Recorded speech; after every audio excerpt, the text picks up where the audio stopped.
আসসালামু আলাইকুম। আমরা একটা সিরিজ কন্টিনিউ করতেছিলাম যে সেটা হলো যে অল্প সময়ের মধ্যে আমরা রিভিশন কমপ্লিট করা। তো আজকে আমরা সরলরেখা চ্যাপ্টারটা শুরু করে দিব। আমি বেশি সময় নিব না। সরলরেখা চ্যাপ্টারটা আমরা খুব দ্রুততম সময়ের মধ্যে সবগুলা জিনিস কমপ্লিট করিয়ে দিব। যত ধরনের ইম্পোর্টেন্ট এমসিকিউ গুলা আছে ওগুলা যাতে আমরা অল্প সময়ের মধ্যে সবগুলো টপিক ক্লিয়ার করে ফেলতে পারি, ঠিক আছে? যাতে এমনভাবে ক্লিয়ার হয় যাতে আমাদের আর যেই কোনো বিশ্ববিদ্যালয়ে যেই কোনো প্রশ্ন আসলে যাতে আমরা সলভ করতে পারি। চলো আমরা তাহলে শুরু করে দেই। আমরা এই এই যে দ্রুততম সময়ের মধ্যে শেষ করা এই ধারাতে আমরা কিন্তু ২টা চ্যাপ্টার অলরেডি আগেই শেষ করে ফেলছিলাম। বৃত্ত এবং অন্তরীকরণ। এখন আমরা আজকে 3rd নাম্বার চ্যাপ্টার সরলরেখা এবং তোমরা যদি চাও এবং তোমাদের রেসপন্স ভালো হলে আমি কথা দিয়েছিলাম যে আমি এই পুরো সিরিজটা কন্টিনিউ করব। আমি আজকে অনেক অসুস্থ। কিন্তু তারপরও তোমাদের কথা ভেবে রেকর্ড করে আপলোড দেওয়ার জন্যই আসলে এখানে দাঁড়ানো, ঠিক আছে? চলো শুরু করি। সেটা হলো যে বিভিন্ন সেশনে বিভিন্ন বিশ্ববিদ্যালয় এটা ভুলক্রমে মানে এটা একটা ওভারঅল একটা তোমার হলো যে ধারা দেখানো হচ্ছিল। মানে বিভিন্ন সেশন বা বিভিন্ন বিশ্ববিদ্যালয় যেটা হয় কি সেটা ঢাকা ইউনিভার্সিটি থেকে শুরু করে Rajshahi university, Chittagong university, Jahangirnagar university, GST, Jagannath, agri, এগুলো সবগুলোতে কম বেশি এখান থেকে ভালো প্রশ্ন হয়। এটা তুমি এই অ্যানালাইসিসটা দেখলে আর একটু ভালো ক্লিয়ার হবা। মোটামুটি এখানে ধরো প্রত্যেক বছরে প্রত্যেকবারই এখানে কয়টা 2-3টা করে প্রশ্ন একবার মানে 1-2টা এইরকম যে 1-2টা এটা খুবই রেয়ার কেসে কোশ্চেন। ম্যাক্সিমাম টাইমে 2-3টা 4টা 6টা 4-5টা 5-6টা এই লেভেলে প্রশ্ন হয়, ঠিক আছে? এটা একটু আগের অ্যানালিসিসে ভুল ছিল, এই কারণে মানে যেটা দেওয়া ছিল ওইটা আসলে একটা ইউনিভার্সিটির জন্য দেওয়া ছিল, পরে এটা আমাকে ওভারঅল বানানো লাগছিল। ওভারঅল প্রত্যেকটা ইউনিভার্সিটিতে এমন হয় যে 3টা করে 2টা করে 4টা করে প্রশ্ন হয়। তো ওভারঅল 2-3 মার্ক এখান থেকে একদম শিওর কমন আসে 3 মার্কের মতো। তো ঢাকা ইউনিভার্সিটি যদি চিন্তা করেন 2টা এমসিকিউ আসে বা একটা এমসিকিউ তো নিশ্চিন্তে আসে, 2টা এমসিকিউ চলে আসে। রাজশাহী ইউনিভার্সিটি চিন্তা করো 3টা 4টাও আসে। কৃষিগুচ্ছের কথা চিন্তা করো 4-5টাও আসে। মানে এরকম আর কি ব্যাপারটা, এক একটা জায়গায় এক এক রকম আসে, বাট তোমাকে ন্যূনতম 2-3টা তুমি কমন পাবাই, ঠিক আছে? চলো আমরা এই চ্যাপ্টারটা থেকে শুরু করে দিই, ঠিক আছে? চলো আমরা সরলরেখা চ্যাপ্টারটা শুরু করে দেই। ওকে, প্রথম যেটা আছে সেটা কি কোনো বিন্দুর কার্তেশীয় স্থানাঙ্ক। আচ্ছা, কার্তেশীয় স্থানাঙ্ক আর পোলার স্থানাঙ্ক। কার্তেশীয় স্থানাঙ্ক কি আর পোলার স্থানাঙ্ক কি? আমি একটু দেখতে চাই যে এই সাইডটা দেখা যায় কিনা। অনেক সময় কোশ্চেনে নাকি একটা সাইড দেখা যায় না। হ্যাঁ, না এখন এইবার দেখা যাচ্ছে। ওকে, দেখো কার্তেশীয় স্থানাঙ্ক কি আর পোলার স্থানাঙ্ক কি আরেকটা জিনিস একটু চেক করি, কারণ এই সাইড যদি না দেখা যায় তাহলে একটু ঝামেলা হয়ে যায়। ওকে, আশা করি দেখা যাচ্ছে তাই না এই সেটটা? ওকে, দেখা যাচ্ছে আশা করি। দেখো কোনো বিন্দুর কার্তেশীয় স্থানাঙ্ক দেওয়া আছে। কার্তেশীয় স্থানাঙ্ক বলতে গেলে আমরা বুঝাই যে তোমার হলো যে এক্স আর ওয়াই অক্ষকে কি করবে বলো তো ভাইয়া? কর্তন করবে। এক্স আর ওয়াই অক্ষকে কর্তন করবে। তাহলে এটা কি কার্তেশীয় স্থানাঙ্ক, এক্স আর ওয়াই দিয়ে প্রকাশ করা হয়। আর পোলার স্থানাঙ্ক কি? পোলার স্থানাঙ্ক হলো আর কমা থিটা, মানে আর থিটা দিয়ে প্রকাশ করবে। এক্স আর ওয়াই কি? এক্স অক্ষকে কি পরিমাণ কর্তন করছে, ওয়াই অক্ষকে কি পরিমাণ কর্তন করছে। আর আর থিটারটা কি? আর থিটারটা হলো তোমার হলো যে আর হলো কি ব্যাসার্ধ, আর থিটার হলো কি আমরা যেটাকে বলি যে আর্গুমেন্ট, বা তুমি জাস্ট থিটার অ্যাঙ্গেল বা আর্গুমেন্ট আমরা বলে থাকি। এখন দেখো ভাইয়া, কার্তেশীয় স্থানাঙ্ক এক্স ইকুয়াল টু, এখান থেকে যদি বলা হয় যে এগুলো সম্পর্ক কেমন, দেখো এক্স ইকুয়াল টু আমরা আর কস থিটা লিখতে পারি, ওয়াই ইকুয়াল টু আমরা আর সাইন থিটা লিখতে পারি। ধরো তোমাকে আর থিটা দেওয়া আছে, তোমাকে বের করতে বললো এক্স আর ওয়াই, মানে তোমাকে পোলারের মানগুলো দেওয়া আছে, বললো যে কার্তেশীয় বের করতে, তখন এই দুটো ইকুয়েশন ইউজ করবা। আবার যখন তোমাকে এরকম দেওয়া থাকবে যে এক্স আর ওয়াই দেওয়া আছে ভাইয়া, এক্স আর ওয়াই দেওয়া আছে, তখন তুমি কি বলবা? আর ইকুয়াল টু কি হবে? Root over x square plus y square, আর থিটার ইকুয়াল টু কি হবে? Tan inverse y by x. Clear? এই যে দেখো, তার মানে কি? তার মানে এক্স ইকুয়াল টু কি, যখন তোমাকে কি দেওয়া থাকবে আর থিটা দেওয়া থাকবে, তখন x equal to r cos theta, y equal to r sine theta. আর যখন তোমাকে এক্স ওয়াই দেওয়া থাকবে r equal to root over x square plus y square, theta equal to tan inverse y by x. এখানে আরেকটু জানা লাগবে, সেটা কি জানা লাগবে একটু মনে রাখবা যে এই যে থিটারটা equal to tan inverse y by x, এটা কার জন্য? এখানে দেখবা এই মানগুলো না, মানে এই আর্গুমেন্টের মানগুলো 4টা চতুর্ভাগে 4 রকম আসবে। যেমন প্রথম চতুর্ভাগের জন্য খেয়াল করে দেখো, আমি একটা খালি পেজ নেই, দেখো খেয়াল করে দেখো এখানের মধ্যে তোমার হলো যে যেহেতু মানগুলা কি হয় 4টা চতুর্ভাগে আসে, তাই কিনা বলো তো ভাইয়া? এই তো 4টা চতুর্ভাগ। তাহলে 4টা চতুর্ভাগে আসলে তুমি একটু খেয়াল করে দেখো প্রথম চতুর্ভাগের ক্ষেত্রে এখানে 2 ধরনের মান আসে, মুখ্য মান আর একটা হলো কি গৌণ মান।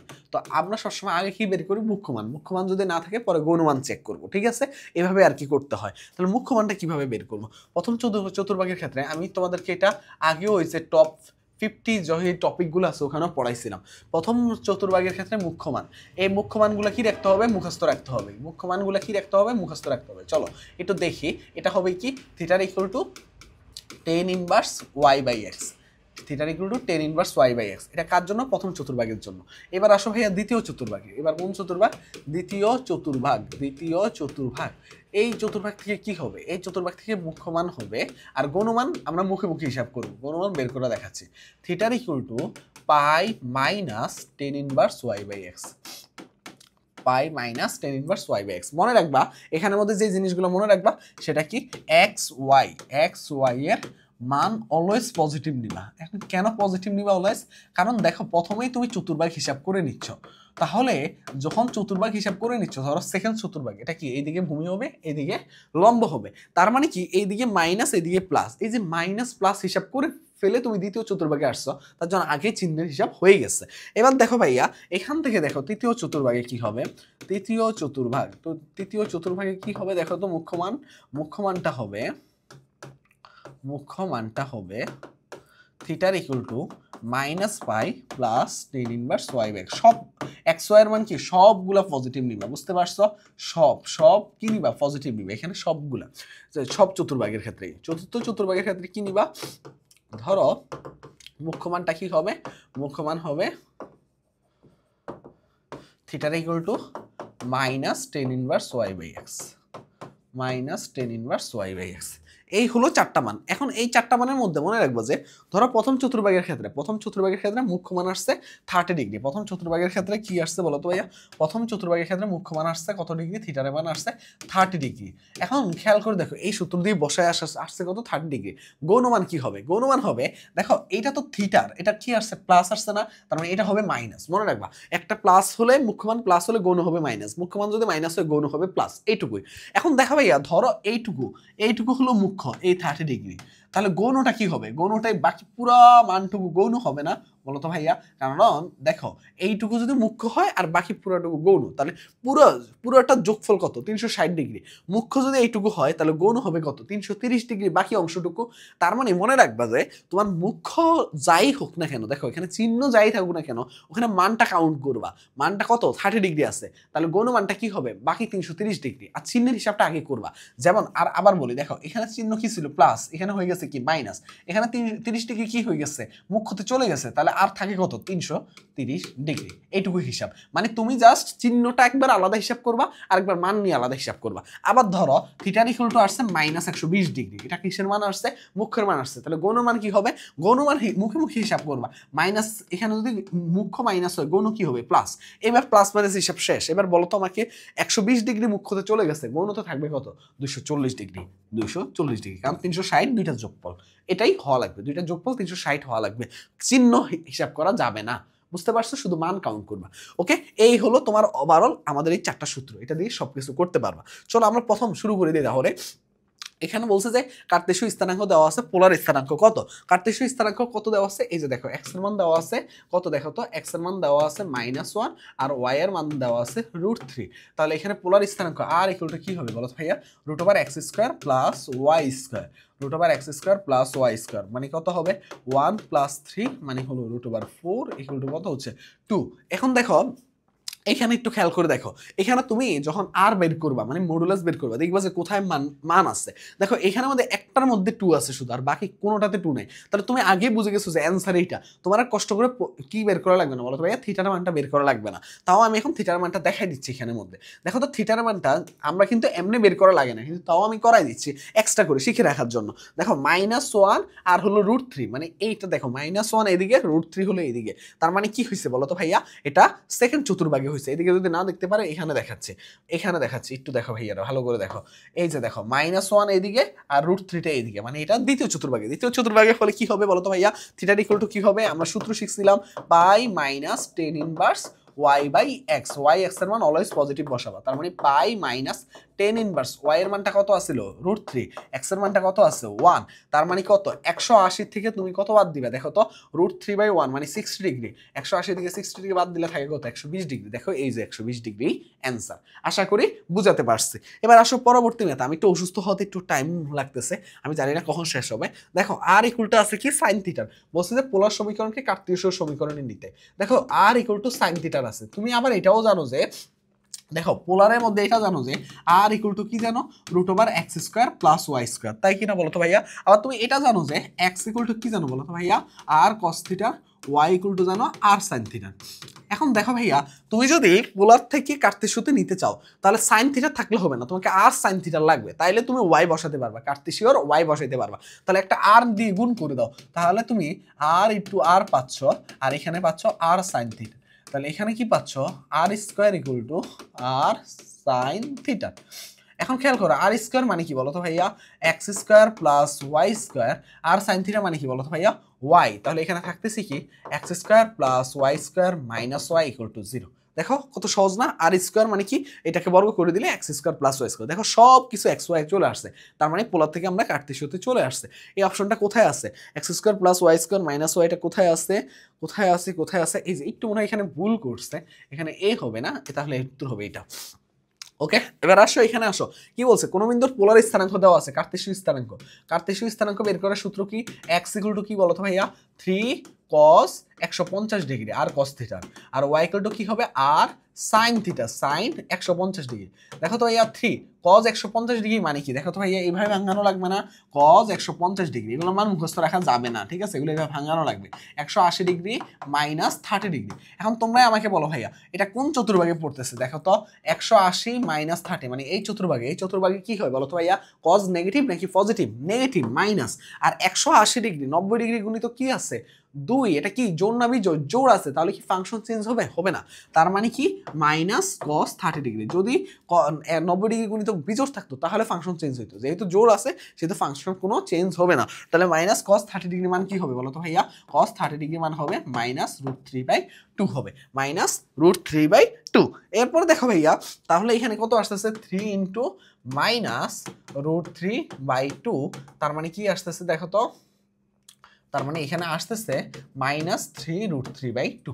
ওকে, আর সাইন থিটা কি হবে বলো তো ভাইয়া 3 ইন্টু সাইন 150 ডিগ্রি, দেখো 3 ইন্টু সাইন 150 ডিগ্রি কিভাবে করবা, জাস্ট হিসাবটা সহজ, এই থেকে গিয়ে এইখানের মধ্যে, তাই কিনা বলো তো ভাইয়া, এই যে একদম ওই সেম নিয়মে সাইন 150 ডিগ্রি, এটাকে আমরা কি লিখতে পারি বলো তো ভাইয়া, এটাকে আমরা লিখতে পারি সাইন 180 ডিগ্রি মাইনাস 30 ডিগ্রি, লিখতে পারি কিনা অবশ্যই পারি। তার মানে এই চতুর্ভাগে সাইন পজিটিভ নাকি নেগেটিভ, অলওয়েজ পজিটিভ, এবং 90 ডিগ্রি গুণিত কি আছে জোড় আছে, মানে 2 ইন্টু 19 মানে 180, তার মানে 90 ডিগ্রি গুণিত জোড় আছে এবং সাইন কি আছে পজিটিভ, তার মানে কি হবে সাইনও চেঞ্জ হবে না, সাইন 30 ডিগ্রি হবে, সাইন 30 ডিগ্রি মান কত বলো তো ভাইয়া হাফ, তার মানে কি 3 ইন্টু হাফ মানে 3/2। এটা কোথায় আছে বলো তো ভাইয়া -3√3/2 আর হলো এই যে 3/2। এখন তুমি যখন অপশন একটা বের করবা তখন চেক করবা, দেখো যখন প্রথমটা বের করছো তখনটা চেক করলে দেখবা যে এইটাও -3√3/2, এটাও -3√3/2, তার জন্য তোমাকে পরেরটা আবার বের করা লাগতো। এগুলোর নিয়মগুলো কি জানো,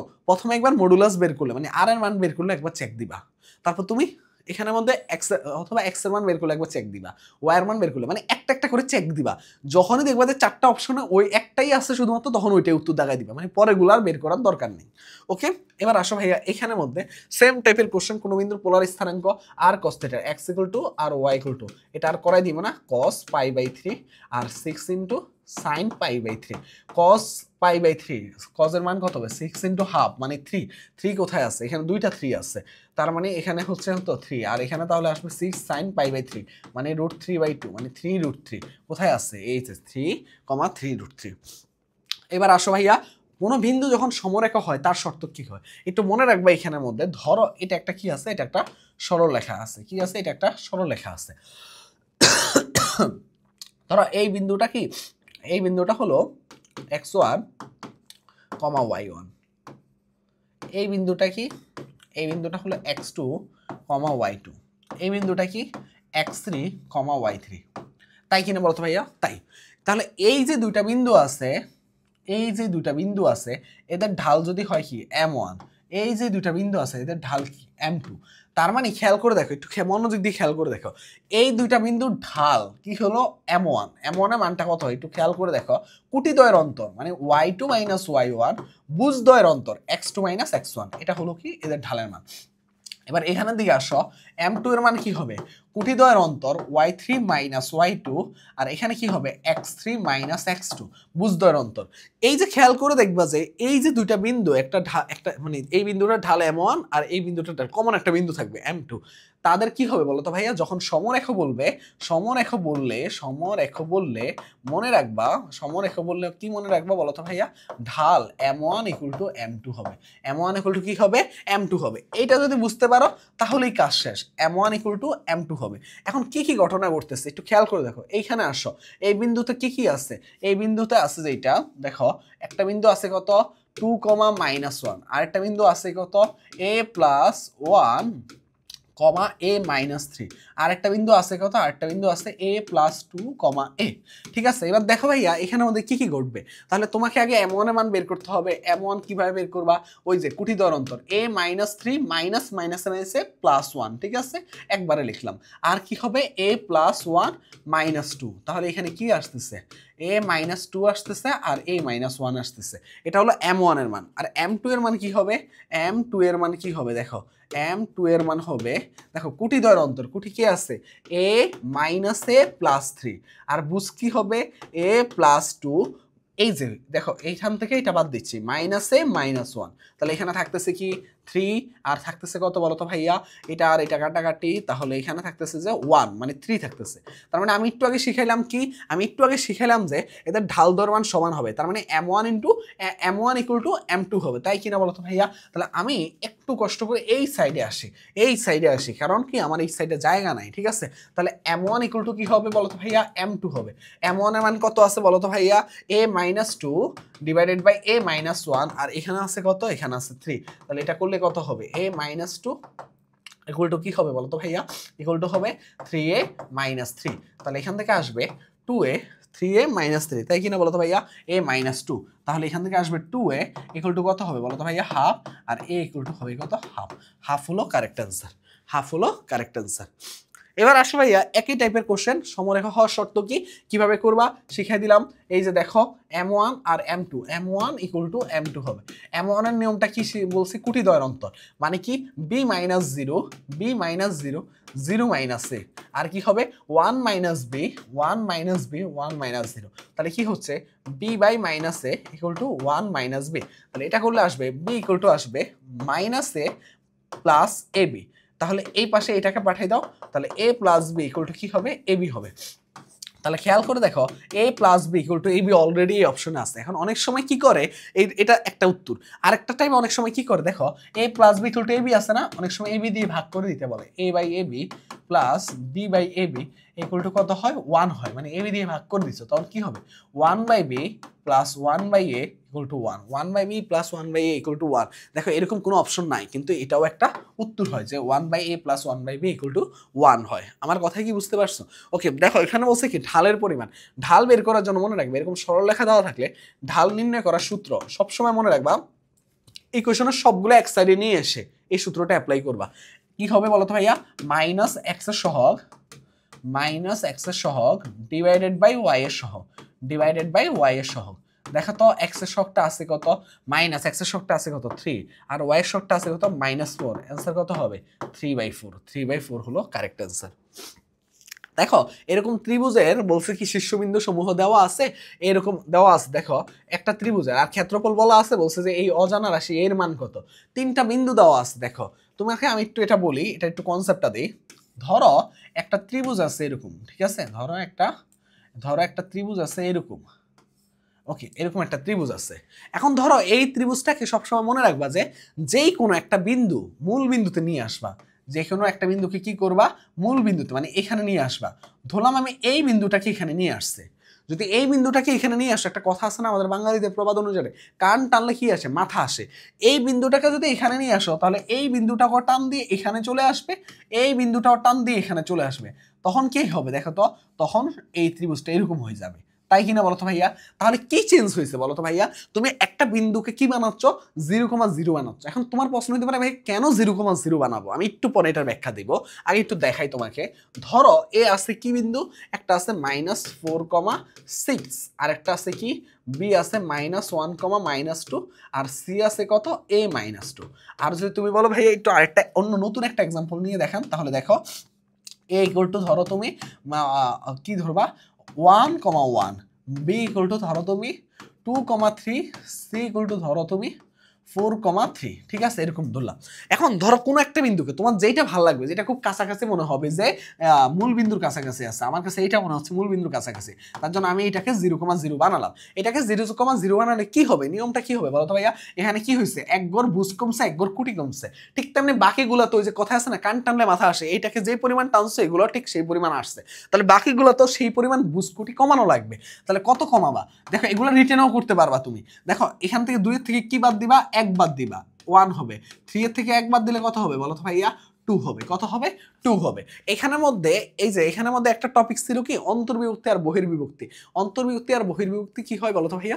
একদম একদম পরীক্ষা খুবই কম আসে, একবার বা দুইবার আসছিল, আমি তাও একটা প্রশ্ন রেখে দিচ্ছি। ঠিক আছে, দেখো দেখো এইটুকু দেখো, তাহলে কি হয়েছে, বি এর মানটা কি হবে 1,2 হবে, আর সি এর মানটা কি হবে দেখো তো ভাইয়া, এক গড় করে কমবে, যেহেতু এখানেও এক গড় করে কমছে, এগুলো তো এক গড় কমবে। 4 এর থেকে এক গড় কমলে 3 হবে, 3 থেকে এক গড় কমলে 2 হবে। Okay fine. এবার দেখো ভাইয়া, এবার নিয়মটা কি, আমরা জানি যে ক্ষেত্রফল নির্ণয়ের সূত্র কি বলো তো ভাইয়া? ক্ষেত্রফল নির্ণয়ের সূত্র হলো হাফ ইন্টু নির্ণায়কের মান, হাফ ইন্টু নির্ণায়কের মান। তাহলে হাফ, নির্ণায়কের মানটা কিভাবে বের করবা? মনে রাখবা ক্ষেত্রফল কখনো নেগেটিভ হয় না, তার জন্য মডুলাস দিলাম। নির্ণায়কের মান বের করার নিয়ম হলো এই যে দেখো, এখন আর এই যে যেটা দেখো যেটা 0,0 হয়েছে এটার আর হিসাব নাই, এখন এখন শুধুমাত্র এই দুইটা জিনিস নিয়ে নির্ণায়কের হিসাবটা সহজ করার জন্য আমরা একটা বিন্দুকে 0,0 বানাইনি।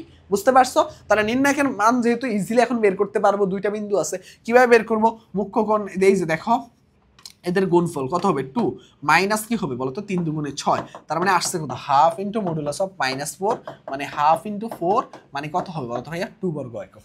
তার মানে কি এইভাবে আমরা ক্ষেত্রফল বের করতে পারি, একটা বিন্দুকে 0,0 বানিয়ে বাকি বিন্দুগুলোকে একই অনুপাতে কমিয়ে তারপরে আমরা কি করতে পারি বলতো ভাইয়া, এই ক্ষেত্রফলটা বের করে ফেলতে পারি। এবার আসো ভাইয়া এইখানে আসো, এইখানে ধরো কোনো একটা বিন্দুকে তুমি 0,0 বানাবা, আমার এই বিন্দুটাকে 0,0 বানানো মনে হচ্ছে যে এটা একদম সহজ এবং ইজি হবে। তাহলে এইটাকে 0,0 বানানোর জন্য কি করা লাগছে বলতো? ভুজের ক্ষেত্রে 1 যোগ করা লাগছে দেখো, আর কুটির ক্ষেত্রে 2 যোগ করা লাগছে। ভুজের ক্ষেত্রে 1 যোগ করা লাগছে আর কুটির ক্ষেত্রে 2 যোগ করা লাগছে। তাহলে সেম ভাবে বাকিগুলো তো কি হবে, ভুজের ক্ষেত্রে 1 যোগ করা লাগবে, সেটা কত হবে বলতো ভাইয়া -3, আর কুটির ক্ষেত্রে 2 যোগ করা লাগবে, কত হবে 8। আর এখানে কি হবে, ভুজের ক্ষেত্রে 1 যোগ করা লাগবে আর কুটির ক্ষেত্রে কি করা লাগবে 2 যোগ করা লাগবে, হবে কত 0। তাই কিনা বলতো ভাইয়া? তাই। এখন খেয়াল করে দেখো এইখানের মধ্যে এই সেম কাজটা করার কারণে এইটুকুর হিসাব শেষ। আমাদের কাজ কি, নির্ণায়কের মানটা মানে হাফ ইন্টু ক্ষেত্রফল, তাই কিনা বলতো ভাইয়া?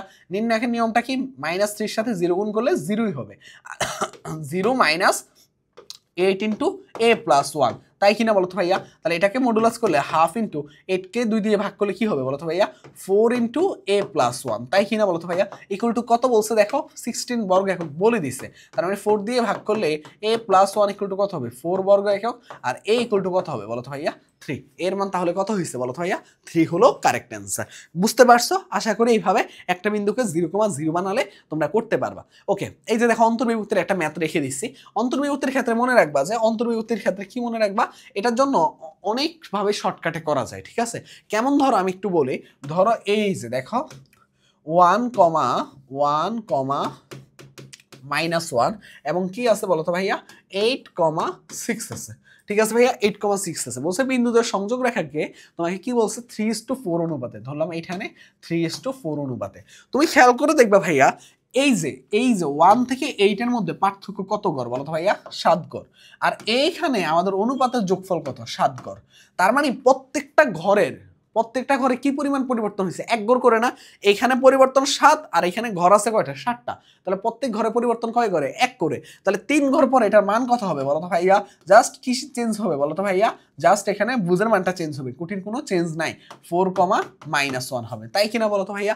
এই যে দেখো, একটু খেয়াল করে দেখো, একটু মনোযোগ দিয়ে দেখো, তাহলে বুঝতে পারবা। এবার দেখো, সরি 4 মানে বুঝের হিসাবটা করলাম। এবার আসো কুটির হিসাবটাই দেখো। -1 থেকে তোমার কি হয়েছে বলো তো ভাইয়া? 6 হয়েছে। মানে কত পরিবর্তন হয়েছে বলো তো ভাইয়া? কুটির পরিবর্তন মানে প্রথম ক্ষেত্রে নাই, কিন্তু সেকেন্ড ক্ষেত্রে কুটির ক্ষেত্রে কুটির পরিবর্তন হবে, বুঝের ক্ষেত্রে বুঝের পরিবর্তন হবে, এটা মনে রাখবা। তাহলে -1 থেকে 6 এর জন্য কত পরিবর্তন হয়েছে 7, ঘর কয়টা হয়েছে 7, তাহলে প্রত্যেক ঘরের পরিবর্তন কত করে 1 করে। তাহলে কি হবে বলো তো ভাইয়া, -1 থেকে 3 ঘর গেলে এইদিকে তো এই যে এখানে তো বলছে 3:4, মানে দেখো 3:4 মানে এইদিকে 3 ঘর যাবে, আর তুমি যদি এই দিক থেকে আসতা তাহলে 4 ঘর কমাইতা। কথা কি বুঝতে পারছো? এদিকে গেলে 3 ঘর বাড়বে, এদিকে গেলে 4 ঘর কমবে। তাহলে 3 ঘর বাড়ালে কি হবে, -1 এর সাথে 3 ঘর বাড়ালে হবে কত 2, তার মানে 4,2 কোথায় আছে, এই যে এটাই হলো উত্তর। এখন অনেকে এইভাবে বুঝতে পারে না, এটাকে বলা হয় কি, তোমাকে হলো যে বাড়ানো কমানো নিয়ম, ঠিক আছে, মানে কতটুকু বাড়াবা কতটুকু কমাবা এই নিয়মে। এটা যদি না বুঝতে পারো তাহলে ডিরেক্ট x = কি m1 x2 plus m2 x1 divided by m1 plus m2, আর y = m1 y2 plus m2 y1 divided by m1 minus m2। এগুলা কি, এগুলা হলো তোমার কিসের জন্য বলো তো ভাই, অন্তর্বিভক্তির জন্য x আর y এর মান। আর বহির্বিভক্তির জন্য কি, বহির্বিভক্তির জন্য এইভাবে করতে মোটেও যাবা না ভাইয়া, এইভাবে বহির্বিভক্তির জন্য ডিরেক্ট সূত্র। তার জন্য তোমার আমি বলবো যে যাদের এটা বুঝতে অসুবিধা হয় অন্তর্বিভক্তি, তোমরা ডিরেক্ট সূত্রই মুখস্থ রাখবা, এটা করলে ডিরেক্ট হয়ে যাবে, ঠিক আছে। তাহলে দেখো এখান থেকে দেখো, তার মানে এটা তো অ্যান্সার পাইছি, আর এটা একটু বহির্বিভক্তিটা লিখে নাও, তাহলে কাজ শেষ।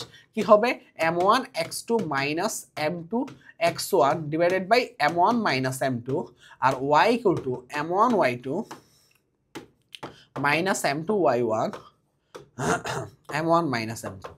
ওকে, ক্লিয়ার? এটুকু করলেই কাজ শেষ তোমার অন্তর্বিভক্তি বহির্বিভক্তির। ওকে, আসো, এই যে ত্রিভুজের শীর্ষবিন্দু দেওয়া থাকলে ক্ষেত্রফল কত হবে বের করতে পারবা না? এই যে ক্ষেত্রফল, এগুলো হলো তোমাদের জন্য SW, এগুলো হলো তোমাদের জন্য SW। একই কোশ্চেন, ত্রিভুজের ক্ষেত্রফল কত, কি করবা, SW বের করবা। সহজ হিসাব, কোনো একটা বিন্দুকে 0,0 বানাই দিবা, আর বাকিগুলাকে সেই হারে কি করতে থাকবা বলো তো ভাইয়া, কমাতে বাড়াতে থাকবা। ওকে, এবার আসো, এই যে সমবিন্দুটা, এইটা করানোর আগে আরেকটা কোশ্চেন, একটু কনসেপ্ট একটু দিয়ে আসা লাগবে সামনে, তারপর এটা আমরা করতে পারবো, ঠিক আছে। আসো, এবার আসো, এইখানে কি আসছে বলো তো ভাইয়া, পরস্পর লম্ব হয়। এই লম্ব হওয়ার আগে আমি আরেকটা জিনিস একটু করাই। ধরো তোমাকে এরকম একটা চতুর্ভুজ দেওয়া আছে, এরকম চতুর্ভুজ দেওয়া আছে, এই কোশ্চেনটা মিস হয়ে গেছিল, এই কারণে এখানে দেখাচ্ছি। ধরো বলা আছে চতুর্ভুজের 4টা শীর্ষবিন্দু, ধরো বলা আছে এর মান বলা আছে 1,3, বি এর মান বলা আছে 5,6, সি এর মান বলা আছে ডি এর মান বলা আছে 9,3। ওকে, এরকম বলা আছে। এখন মনে রাখবা, এই যে চতুর্ভুজ বা সামান্তরিক যেটাই বলো না কেন, তারা সবসময় কি হবে বলো তো ভাইয়া, ঘড়ির কাঁটার বিপরীত দিকে ঘুরতে থাকবে, ঘড়ির কাঁটার বিপরীত দিকে ঘুরতে থাকবে। এটা মানে কি, বা ঘড়ির কাঁটার দিকে ঘুরতে থাকবে, এটা মানে কি, একটু খেয়াল করে দেখো ভাইয়া। মানে বিন্দুগুলা এইভাবে বসবে, এই ঘড়ির কাঁটার বিপরীত দিকে কোনটা আর ঘড়ির কাঁটার দিকে কোনটা বলো তো ভাইয়া, এটা কি, এটা হলো ঘড়ির কাঁটার দিকে, আর ঘড়ির কাঁটার বিপরীত দিকে কি, এইভাবে ঘুরবে, তাই কিনা বলো তো ভাইয়া, এইভাবে ঘুরবে। কিন্তু এটা সবসময় কি হবে বলো তো ভাইয়া, একটু কথার মধ্যে ভুল বললে হবে না, ঠিক আছে, কথা একটু তাড়াহুড়ায় ভুল বললে হবে না। দেখো, ঘড়িকাঁটার দিকে ঘুরতে থাকবে, কিভাবে ঘড়িকাঁটার দিকে ঘুরতে থাকবে, মানে তুমি সব সময় এই মানগুলো যখন বসাবা ঘড়িকাঁটার দিকে বসাবা, ঠিক আছে, ঘড়িকাঁটার দিকে বসাবা। কিভাবে বসাবা, ধরো এইটাকে এখানে বসাবা 1,3, বিটাকে এইদিকে বসবে না, এইদিকে ঘুরবে, তার মানে বিটা হবে কি 5,6, সিটা হবে কি এইটা, আর ডিটা হবে কি এইটা। যদি তুমি উল্টা ভাবে বসাও তাহলে মান কিন্তু তোমার কি হয়ে যাবে, তবে এলোমেলো হয়ে যাওয়ার চান্স আছে। তার মানে ঘড়িকাঁটার দিকে ঘুরাবা সবসময়। এখন কি দেখো কিভাবে ঘুরাবা, খেয়াল করে দেখো ভাইয়া, এইখানের মধ্যে নিয়মটা হলো যে, এখানে খেয়াল করে দেখো তোমার অজানা রাশি কোনটা, এইটা। এখানের মধ্যে 1 থেকে 5 হয়েছে, এখানে কি হয়েছে বলো তো ভাইয়া, 4 ঘর বাড়ছে, তাই কিনা বলো তো ভাইয়া, 4 ঘর বাড়ছে, ভুজের ক্ষেত্রে +4 বাড়ছে, আর কুটির ক্ষেত্রে +3 বাড়ছে, তাই কিনা বলো তো ভাইয়া। ওকে, তাহলে ঠিক এখানেও ভুজের ক্ষেত্রে কয় ঘর বাড়বে বলো তো ভাইয়া, +4 বাড়বে, যেহেতু সেম মান, তার মানে কি হবে, এগুলো সবগুলোর ক্ষেত্রে এই সেম টেকনিক অ্যাপ্লাই করবা। আর কুটির ক্ষেত্রে +3 বাড়বে, তাহলে 9 এর 4 থাকে 4 বাড়লে কি হবে 13 হবে, আর 3 এর থেকে 3 বাড়লে কি হবে 6 হবে। অ্যান্সার কত হবে 13,6। আশা করি বুঝতে পারছো। যদি এই বিন্দু বলতো তাহলে দেখতা যে এখান থেকে এটা কি পরিমাণ হইছে, এখান থেকে এটা কি পরিমাণ হবে, একই কথা, যেটাই বলুক না কেন। এই বিন্দু বললে আবার এখান থেকে কি পরিমাণ হইছে, এখান থেকে কি পরিমাণ হবে, এইভাবে করলে হবে, যেটা তোমার সুবিধা হবে সেটাই করতে পারবা, ঠিক আছে। এটা একটু শিখাই দিলাম। আর এটা যদি এখন মনে হয় যে ভাইয়া এটা রিটেনে আসলে কি করবে, এই প্রশ্ন রিটেনে আসে না, রিটেনে আসলে কিভাবে করবা বলো তো ভাইয়া, এই যে দেখো এইটার মধ্যবিন্দু আর এটার মধ্যবিন্দু কি হবে বলো তো ভাইয়া, সেম জায়গায় হবে। তাহলে মধ্যবিন্দু বের করবা, কোনটার জন্য বলো তো ভাইয়া? আমাদের তো এইটা তো অজানা রাশি, তাহলে এইটার মধ্যবিন্দু বের করবা। এটার মধ্যবিন্দু কত আসলো ধরলাম আমি, এটার মধ্যবিন্দু আসলো x1, y1 ধরলাম। তাহলে বলো তো ভাইয়া এইটার মধ্যবিন্দু যা হবে এই রেখার মধ্যবিন্দু তাই না? তাহলে এখানে মধ্যবিন্দু পেয়ে গেছো, এই বিন্দুটাও জানো, এই বিন্দুটা বের করতে পারবা? হ্যাঁ অবশ্যই পারবা। ওইভাবে আসলে রিটেনে করবা, ঠিক আছে? এবার আসো রেখা তো পরস্পর লম্ব হওয়ার শর্ত কি। ধরো একটা রেখা আছে a1x plus b1y plus c1 equal to 0, a2x plus b2y plus c2 equal to 0, ঠিক আছে? এই রেখাটার ঢাল এমন মান কি হবে মাইনাস a1 বাই b1, এই রেখাটার ঢাল m2 ইকুয়াল টু কি হবে মাইনাস a2 বাই b2, তাই কিনা বলো তো ভাইয়া? এখন বলছে যে রেখাদ্বয় পরস্পর লম্ব। মনে রাখবা যে রেখাদ্বয় পরস্পর লম্ব হওয়ার শর্ত কি? রেখাদ্বয় পরস্পর লম্ব হওয়ার শর্ত হলো ধরো একটা রেখা এরকম আছে আর একটা রেখা তার লম্ব আছে, তাহলে এই রেখাটার উপর এই রেখাটা লম্ব, তাহলে শর্ত হলো যে তাদের কি বলতো ভাইয়া ঢালদ্বয় লম্ব হওয়ার শর্ত হলো ঢালদ্বয়ের গুণফলের মান, মানে m1 into m2 equal to কত হবে বলতো ভাইয়া -1 হবে। m1 এর মান কত আছে minus a1 by b1, m2 এর মান কত আছে minus a2 by b2 equal to কত হবে -1, তাহলে a1 by a2 b1 by b2 equal to হবে কত -1, তাহলে a1 a2 equal to minus b1 b2। আর তুমি কি করবা এই পাশে আসো, a1 a2 plus b1 b2 equal to কত হবে 0 হবে। এটা কি বলো তো ভাইয়া? এইটা হলো তোমার কি লম্ব হওয়ার শর্ত। রেখাদ্বয় যদি পরস্পর লম্ব বলে তখন এই ঘটনা ঘটবে। সেম ভাবে যদি এখানে বলতো যে সমান্তরাল হলে কি হইতো, দেখো এই দুইটা রেখায় যদি সমান্তরাল হইতো, ধরো এরকম একটা রেখা আছে a1, এটা একটা রেখা আর এটা একটা রেখা এরকম সমান্তরাল আছে, তখন কি হইতো দেখো ঢালদর মান তো তুমি আগে বের করছো, খুব ভালো কথা। এবার দেখো সমান্তরাল হওয়ার শর্ত হলো m1 ইকুয়াল টু m2 হবে, কি হবে m1 ইকুয়াল টু কি হবে m2 হবে, তখন কি হবে খেয়াল করে দেখো এখানের মধ্যে minus a1 by b1 equal to minus a2 by b2, তাহলে এইখান থেকে দেখো a1 by a2 minus minus কাটাকাটি, আর a2 কে এখানে নিয়ে আসো আর b1 কে ওখানে নিয়ে যাও, b1 বাই b2। তার মানে মনে রাখবা যে এই a1 a2 b1 b2 কি বলো তো ভাইয়া? a1 হলো প্রথম সরলরেখার x এর সহগ, b1 হলো প্রথম সরলরেখার y এর সহগ, তারপরে কি a2 কি দ্বিতীয় সরলরেখার x এর সহগ, দ্বিতীয় সরলরেখার y এর সহগ। জাস্ট এই মানগুলো এখানে বসাই দিলে কাজ শেষ। যখন লম্ব বলবে তখন a1 a2 plus b1 b2 হবে, আর যখন তোমাকে সমান্তরাল বলবে a1 by a2 equal to b1 by b2। এখানে কি বলছে সরলরেখা পরস্পর লম্ব হয়, তাহলে কি হবে a1 ইন্টু a2 মানে 3 ইন্টু 2, তারপরে কি হবে plus b1 into b2, b এর মান কত আছে -4 আর b2 এর মান কত আছে k ইকুয়াল টু কত হবে 0, তার মানে 6 minus 4k equal to 0, 4k equal to 6, তাহলে k ইকুয়াল টু হবে কত বলো তো ভাইয়া 3/2 হলো এটা।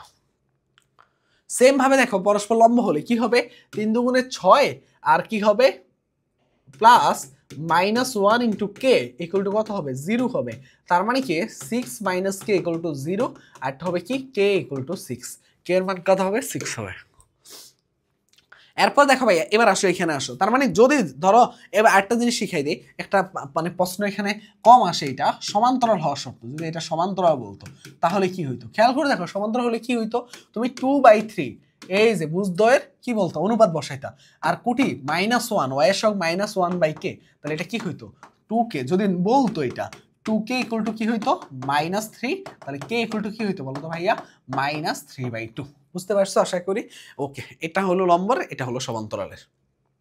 এখন বলতেছে ভাইয়া এই রেখাটার খণ্ডিতাংশ কত একক, ধরো রেখাটা কি আছে 3x minus 2y plus 6 equal to 0, এরকম খণ্ডিতাংশ বললে x অক্ষের বা y অক্ষে খণ্ডিতাংশ বললেই বুঝবা যে এটা বোঝাচ্ছে যে x আর y উভয় অক্ষকে খণ্ডিত করে ওই ঘটনাটা। এটার ক্ষেত্রে এটার আদর্শ সমীকরণ হলো x by a plus y by b equal to 1, সবসময় এটা আদর্শ সমীকরণ হিসেবে ব্যবহার করা হয়। খণ্ডিতাংশ কথাটা উল্লেখ করলে এইটার ঘটনা আসবে, তাহলে এইটার ঘটনা আসলে সবসময় মনে রাখবা কি এখানে রাইট হ্যান্ড সাইডে 1 হবে আর x এর নিচে কি হবে বলো তো ভাইয়া এটার প্রত্যেক অংশের মান বসবে। এখন ঘটনা হলো কি একটু দেখাই তোমাকে, 3x minus 2y equal to কত হবে -6, -6টাকে এই পাশে ভাগ করে দাও, তাহলে তো ওই পাশে কি হচ্ছে বলো তো ভাইয়া, তাহলে তো ওই পাশে কি হচ্ছে ওই পাশে 1 চলে আসতেছে, তাহলে এটা কি হবে x বাই -2 মাইনাসের নিচে plus y by -3 equal to হবে 1। সবসময় মনে রাখবে এখানে মাস্ট প্লাস থাকতে হবে আর রাইট হ্যান্ড সাইডে 1 থাকতে হবে, আর x এর নিচে মানটা বসানো লাগবে মাস্ট, x এর সাথে x এর সহগও 1 রাখা লাগবে,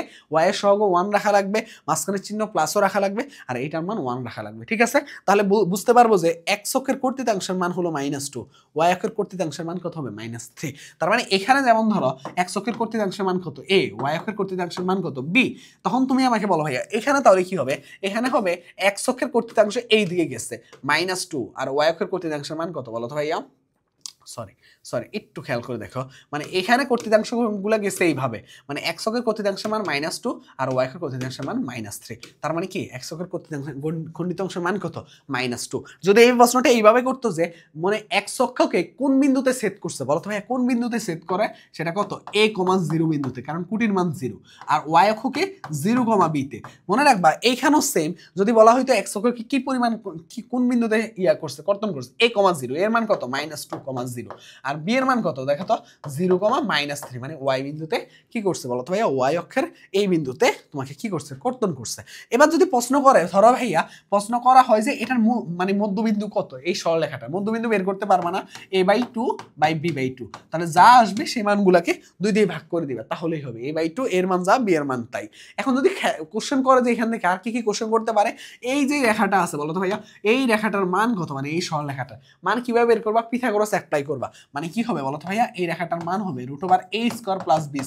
সেম ভাবে যদি বলতো যে এইটার মধ্যে তোমার এই যে সরলরেখাটা আছে তার মান কত হইতো, √ কি হইতো বলো তো ভাইয়া, -2² + -3², এটা করলে আসতো √13। আমার কথা কি বুঝতে পারছো? যদি বলতো যে ত্রিভুজটার ক্ষেত্রফল কত, ত্রিভুজটার ক্ষেত্রফল কত হবে 1/2 × ab, তাহলে কি বসাইতা, সেম ভাবে এখানেও যদি এই ত্রিভুজটার ক্ষেত্রফল জানতে চাইতো তখন কি বসাইতা, হাফ, এর মান কত বসাইতে বলো তো ভাইয়া, -2 × -3, সবসময় ক্ষেত্রফলে মডুলাস হবে, তার মানে 3। বুঝতে পারছো? আশা করি যেভাবে যা যা আসতে পারে সবগুলো জিনিস এখান থেকে ক্লিয়ার করে দিচ্ছে। এবার আসো সেম ভাবে লম্ব হওয়ার শর্ত কি, লম্ব হওয়ার শর্ত হলো যে এই একটু আগে দেখাইলাম না, কি হবে বলো তো ভাইয়া, এটার গুণফল আর এইটার গুণফল a1 a2 আর প্লাস -b1 আর কি হবে -b2 ইকুয়াল টু কত হবে 0। তার মানে কি হবে a1 a2 plus b1 b2 equal to কত হবে 0 হবে। এটাই হলো অ্যান্সার। এই সরলরেখাটার উপর লম্ব রেখার ঢাল কত বলো তো, এই রেখাটার ঢাল কত, এই রেখাটার ঢাল হলো -2/3, -2/3। দেখো একটা সরল রেখা আছে, তার লম্ব রেখা বলছে, তার লম্ব রেখা মানে কি বলতো ভাইয়া, এটার মান যদি -2/3 হয়, মনে রাখবা এটার মান যদি -2/3 হয়, তার লম্ব রেখা হবে কি বলতো ভাইয়া, তাদের ঢালদের গুণফলের মান কত, m1 × m2 ইকুয়াল টু কত হবে বলতো ভাইয়া -1। তাহলে m2 ইকুয়াল টু কত হবে ধরো তো -1/m1, তাই কিনা? তার মানে এখানে এইটা দিয়ে এটাই বোঝাচ্ছে যে একটু খেয়াল করে দেখো, -1 m1 এর মানটা বসাই দাও এখানে, -2/3, তাহলে উপরে 3 চলে যাবে, মাইনাস মাইনাস কাটাকাটি, মানে 3/2। সবসময় মনে রাখবা তাহলে এখানে কি হবে, তার লম্ব রেখার ঢাল হবে 3/2। এটার টেকনিকটা কি একটু মনে রাখবা, যদি m1 এর মান মাইনাস আসে m2 এর মান হবে প্লাস, আর একটা অপরটার উল্টা হয়ে যাবে, ঠিক আছে? তার মানে কি 3টা উপরে চলে যাবে, 2টা নিচে চলে আসবে। আশা করি বুঝতে পারছো। এরপরে আসো ভাই, এই যে সরলরেখা তো লম্ব হলে এটা তোমাদের জন্য SW নিজেরা করবা। একই সরলরেখা লম্ব হলে কি হবে SW, এটা খুবই ফেমাস কোশ্চেন, খুবই ফেমাস কোশ্চেন। ওকে, এইটা হলে লম্ব দূরত্ব কত। আচ্ছা দেখো, এইটা করার আগে এই লম্ব দূরত্বের কোশ্চেনটা করাই আসা লাগবে, এটা করলে তোমাদের জন্য অনেক ইজি হবে। দেখো লম্ব দূরত্ব বের করার জন্য আমরা এটা বৃত্তের চ্যাপ্টারে পড়ছিলাম, মনে আছে তোমাদের? লম্ব দূরত্ব বের করার জন্য সূত্র কি, ধরো এই একটা রেখা আছে, সেই রেখাটা কি আছে বলো তো ভাইয়া, ax + by + c কত আছে 0 আছে। এটা লম্ব, এই যে বলছে যে এইটুকু লম্ব দূরত্বের মান বের করতে, ঠিক আছে? কোন বিন্দুতে x1, y1, মনে আছে তোমাদের? আমি যে শিখাইছিলাম যে এখানে কি করবা, উপরে কি করবা, সিদ্ধ করে দিবা ax1 + by1 + c, আর নিচে কি করবা, √x এর সহগকে কি করবা a² + b² y এর সহগকে। এইভাবে তোমরা কি করবা, লম্ব দূরত্ব বের করবা। মনে আছে তোমাদের? আমাদের সবার মনে আছে। তাহলে লম্ব দূরত্ব কি হবে দেখো তো, লম্ব দূরত্বের ক্ষেত্রে এখানে কি হবে, এই বিন্দুটা বলছে, তাহলে কি করবা 3 * মূল বিন্দু বলছে, তার মানে 3 × 0 - 4 × 0 + 5, আর √, কি হবে বলো তো ভাইয়া 3² + -4²। তাহলে এখান থেকে আসতেছে কত, 3 + 5 মানে 8, আর এখানে আসতেছে 25, তার মানে আসতেছে কত 8/5 লম্ব দূরত্ব। এই দেখো তো কোথাও কোথাও কি আমরা ভুল করছি? হ্যাঁ ভুল করছি তো। এটা কি 8 থাকে? এটা তো 8 থাকে না, এটাও 0 এটাও 0, তার মানে 5/5, 5/5 মান কত 1, এই হলো 1 লম্ব দূরত্ব। ওকে, লম্ব দূরত্বের কনসেপ্ট আশা করি বুঝতে পারার কথা। ওকে, এরকম যদি সরলরেখা সমান্তরাল সরলরেখা ধরুন মধ্যবর্তী দূরত্ব বলা হয়, সবসময় মনে রাখবা মধ্যবর্তী দূরত্ব বের করার সূত্র কি। মধ্যবর্তী দূরত্ব হওয়ার জন্য আগে কিছু শর্ত আছে, শর্তগুলো কি হইতে হবে খেয়াল করতে হবে। এক্স এর সহগ আর ওয়াই, এইখানে এক্স এর সহগ দুইটা সহগে সেম থাকতে হবে, ওয়াই এর সহগ আর ওয়াই এর সহগ কি হইতে হবে, সেম হইতে হবে, না হলে তুমি মধ্যবর্তী দূরত্ব বের করতে পারবে না, সেম বানায় নিতে হবে। ধরো এরকম আছে, ধরো যদি এরকম থাকতো 6x + 8y + 10 = 0, তাহলে তোমাকে 2 দিয়ে ভাগ করে তোমাকে এটাকে কি করতে হইতো বলো তো ভাইয়া, এটাকে তোমাকে কি করতে হইতো, তোমাকে এই যে এটা খুব সহগ বানায় নিতে হইতো 4y + y = 0। যদি না বানাইতে পারো তাহলে কিন্তু তোমার কি হবে না বলো তো ভাইয়া, মধ্যবর্তী দূরত্ব তুমি বের করতে পারবা না। আগে তোমাকে কি করতে হবে, সহগগুলা সমান বানাইতে হবে। সমান বানাইতে পারলে কি হবে দেখো, c1 - c2 আর কি হবে বলো তো ভাইয়া, √ এই যে x এর সহগ আর y এর সহগ মানে a² + b²। এখন খেয়াল করো c1 মানে কি বলো তো ভাইয়া, যেটা বড় মান সেটা মডুলাস ইউজ করবা, তাহলে কি হবে দেখো তো 5 - 2 আর কি হবে বলো তো ভাইয়া, 5 - 2 আর √ কি হবে, দুটা যেহেতু সেম তার মানে মানও সেম বসবে, 3² + 4²। তাহলে এটা কত হবে বলো তো ভাইয়া, 3/√25, তাহলে আসতেছে কত 3/5। 3/5 হলো কারেক্ট অ্যান্সার। আশা করি বুঝতে পারছো। এবার আসো ভাইয়া এখানে আসো, এটা করানোর আগে আরেকটা ম্যাথ, লাস্ট একটা ম্যাথ করায় আসবো। সেটা হলো যে ধরো তোমাদেরকে পরীক্ষায় প্রশ্ন করছে কি, ধরো তোমাদেরকে পরীক্ষায় প্রশ্ন করছে যে একটা কোশ্চেন না নিলে তোমরা বুঝতে পারবে না, জাস্ট একটা মিনিট, জাস্ট একটা প্রশ্ন আমরা নিব। কোশ্চেন ব্যাংকে যখন যেটা খুঁজি তখন সেটা আমরা কি করি না বলো তো, পাই না। ওকে দেখো, তোমাকে ধরো এরকম একটা প্রশ্ন করছে, এখানে আমি দুইটা প্রশ্ন একসাথে লেখাই দিব। দেখো তাহলে মোটামুটি, না হলে ভিডিওটা অনেক বড় হয়ে যাচ্ছে তোমাদের জন্য। +4 = 0, এই রেখার উপর লম্ব, এই রেখার উপর লম্ব আর কি, এবং 3, -2, 3, -2 বিন্দুগামী সরলরেখার সমীকরণ। মানে কি, এটা যখন বলবে লম্ব, বুঝতে পারছো, সরলরেখার সমীকরণ। আসলে সাবটা তো অনেক বড়, অনেকগুলো টপিক দেখানো লাগে। সরলরেখার সমীকরণ একটু খেয়াল করে দেখো, একটা হলো আমি এখানে একবার লম্ব ধরবো কোশ্চেনে, আমার হাতে লেখা খুবই খারাপ, একটু কষ্ট করে বুঝে নাও। আরেকবার ধরবো সমান্তরাল, ঠিক আছে। এখন ধরো এটা একটা প্রশ্ন, আমার এই প্রশ্নের টাইপটা একটু মিস হয়ে গেছে। যেমন ধরো এই যে সরলরেখাটা আছে 2x + 3y + 4 = 0, এই সরলরেখাটার উপর লম্ব রেখা, এটা কি, এই হলো লম্ব রেখা। আর হলো এই যে সরলরেখাটা আছে 2x + 3y + 4 = 0, এটা সমান্তরাল রেখাও আছে।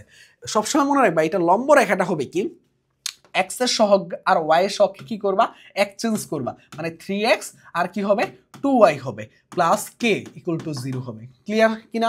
এখন এইখানে চিহ্ন কি হবে, y এর সহগের আগে যা চিহ্ন আছে তার উল্টাটা বসবে। এটা হলো কি লম্ব রেখার কি বলতো ভাইয়া, ইকুয়েশন বের করার জন্য আমরা কি করব, x এবং y কে এক্সচেঞ্জ করব, আর y এর চিহ্নটা চেঞ্জ হয়ে যাবে +k। আর এখানের মধ্যে কি হবে দেখো, 2x + 3y এইটুকু সেম থাকবে, + k = 0 হবে, মানে এইখানে সেম এগুলাই থাকবে, ঠিক আছে। এখন লম্ব রেখার জন্য এটার জন্য কিভাবে বের করবা, ধরো এই রেখাটার কি হবে বলো তো ভাইয়া, 3x - 2y এইটুকু পরিবর্তন হয়েছে। এখন তুমি k এর মানটা বের করার জন্য তো একটা অপশন দেওয়া আছে 3, -2 বিন্দুগামী। তার মানে তুমি কি করতা, এই রেখাটাতে 3, -2 দিয়ে সিদ্ধ করলে তখন তুমি কি করতা, কে এর মানটা পাইতা, কে এর মানটা এখানে বসাইতা। এত কিছু করা লাগবে না, এটার জন্য একটা শর্টকাট দেখাই দিই। জাস্ট তোমার কাজ কি, এইটুকু থেকে তোমার লম্ব রেখা, এই যে লম্ব রেখাটার 3x - 2y যেটুকু পরিবর্তন হয়েছে এইটুকু বসাবা, = এই পাশে কে এর জাস্ট এই দুইটা সাইড, সবসময় এই দুইটা সাইড নিয়ে কাজ করবা, ঠিক আছে। মানে এই দুইটা সাইড, আর কে এর হিসাবটা পরে, কে এর হিসাবটা রাইট হ্যান্ড সাইডে হবে। কোন সাইডে হবে, রাইট হ্যান্ড সাইডে। রাইট হ্যান্ড সাইডে তুমি এই বিন্দুটাকে সিদ্ধ করে দিবা। কেমন সিদ্ধ দেখো, x এর জায়গায় কত বসাবা 3, আর y এর জায়গায় কত বসাবা -2, দেখো এইভাবে। তার মানে কত হবে বলো তো ভাইয়া, 3x - 2y 9 এখানে কত হবে বলো তো ভাইয়া, +4। তার মানে এটা কত হইতেছে, 3x - 2y - 13 = 0। এটা হলো কি লম্ব রেখা। আর সমান্তরাল বলে কি হইতো দেখো তো ভাইয়া, 2x + 3y কোনো পরিবর্তন নাই, = এই সাইডে, ওই সাইডে কি হইতো, তোমাকে ওই কে এর মান হিসাব করে পুরো ইকুয়েশনটা ডিরেক্ট নিয়ে আসবে, আলাদা করে কে বের করে বসানো লাগবে না।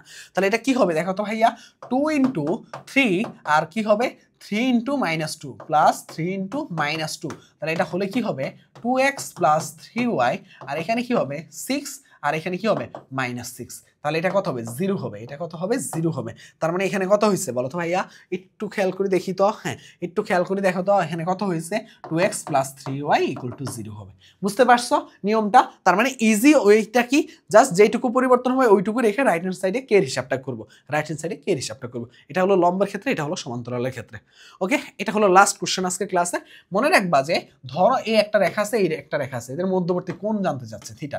মনে রাখবা এইটা কি, এটা হলো m1, এটা কি, এটা হলো m2, দুইটা রেখা। বুঝতে পারছো? একটা ঢাল m1, একটা ঢাল m2। যদি এমন হয় তাহলে সূত্র হবে tan θ = ± m1 - m2 divided by 1 + m1 * m2, 1 * m2। মনে রাখবা যে প্লাস হলে কি হবে, প্লাস মানে দ্বারা বোঝাচ্ছে সূক্ষ্ম কোণ, কি কোণ, সূক্ষ্ম কোণ।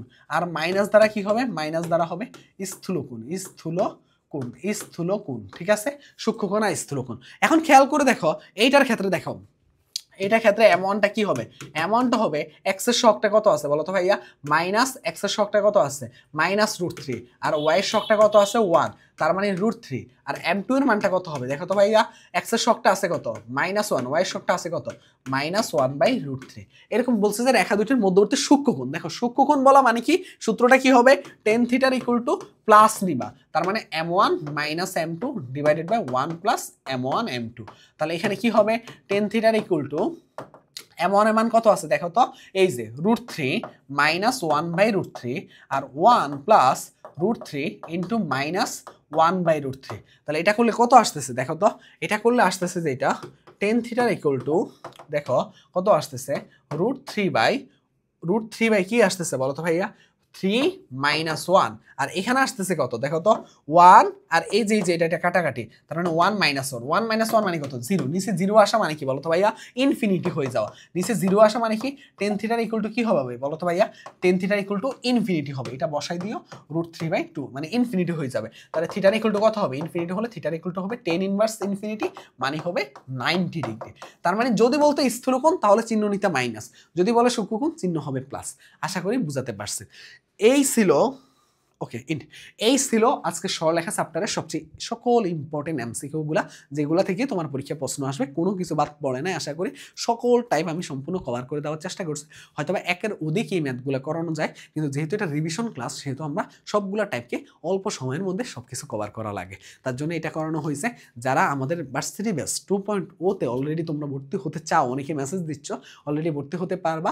এবং যারা আসলে রিভিশনের জন্য মানে তোমার হলো কি, আমাদের অলরেডি অনেকগুলো ক্লাস হয়ে গেছে, রেকর্ড এবং লাইভ, এখন যেগুলো লাইভ চলতেছে, লাইভ রেকর্ড যদি একসাথে করতে পারো তাহলে তোমরা এই ব্যাচে আসো। আর যদি না করতে পারো তাহলে এই ব্যাচে ভর্তি হওয়ার কোনো দরকার নাই। কারণ হলো যে মেডিকেল পরবর্তী আমাদের নতুন ব্যাচ আসবে, তোমাদের অনুরোধে আমাদের মেডিকেল পরবর্তী নতুন ভার্সিটি ব্যাচ আসবে, যেগুলো অন্যান্য বিশ্ববিদ্যালয়ের জন্য আমরা সম্পূর্ণ বছরটি কভার করাবো, রাবি জাবি চবি গুচ্ছ সবকিছু, মানে ঢাবির আগে হয়তো রিভিশনটা দেওয়া শুধু মেডিকেল পরবর্তী ব্যাচ। তার মানে যারা এই ব্যাচটাতে ভর্তি হবা ভার্সিটি ব্যাচ 2.0-তে, তারা জাস্ট শুধুমাত্র আমাদেরকে এই হোয়াটসঅ্যাপে মেসেজ দিলে বাকি বিস্তারিত জানতে পারবে। সবার জন্য শুভকামনা রইল, আর এগুলো প্র্যাকটিস করলে ইনশাল্লাহ সব কভার হয়ে যাবে। আল্লাহ হাফেজ, আসসালামু আলাইকুম।